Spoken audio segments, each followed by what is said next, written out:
किसी को बख्शा नहीं जाएगा। एकदम खत्म कर देंगे ये लोग को यहाँ पर राजनीति करने नहीं देंगे, एकदम खत्म कर देंगे। मेरा आवाज अगर सुन रहा है,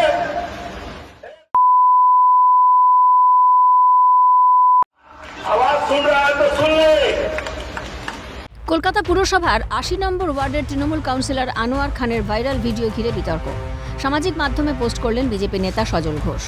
यहाँ जो लोग भी बीजेपी करता है उन लोग कान खोल के सुन लो बाबू, कान खोल के सुन लो। अभी से अपना रवैया चेंज कर लो, नहीं तो किसी को बख्शा नहीं जाएगा। इस तारतल्ला के नगरी में किसी को बख्शा नहीं जाएगा।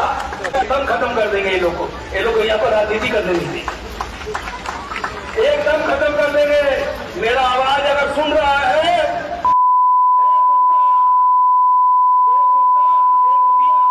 आवाज सुन रहा है तो सुन ले।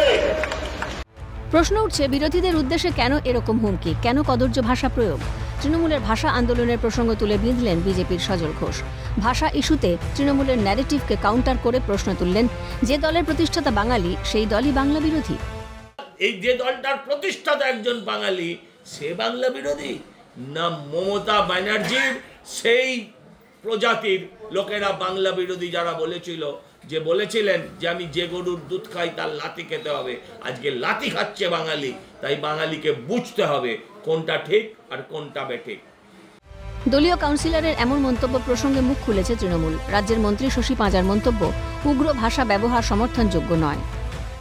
না, আমরা আমাদের দলের পক্ষ থেকেও আমরা বলেছি যে সকলেই সংযত থাকুন। লড়াই তো মমতা বন্দ্যোপাধ্যায় লড়ছেন এবং যেই দিশায় লড়াই যাচ্ছে সেখানে পরিষ্কার কথা যে আমার ভাষার উপরে আক্রমণ হচ্ছে, আমার অস্তিত্বের উপরে আক্রমণ হচ্ছে। সুতরাং আমার মনে হয় প্রত্যেকেই তো দিদির উপর আস্থা রেখেছে, বঙ্গের মামাটি মানুষে আস্থা রেখেছে। তিনিও নিশ্চয়ই যদি এই ধরনের উগ্র ভাষা ব্যবহার করে থাকে, এটা সমর্থনযোগ্য নয়। সব মিলিয়ে স্পষ্ট, বাংলা বাঙালি ইস্যুতে কোনো পক্ষই হাল ছাড়তে নারাজ। তৃণমূলের আক্রমণের জবাব দিতে প্রস্তুত বিজেপিও। ক্যালকাটা নিউজ।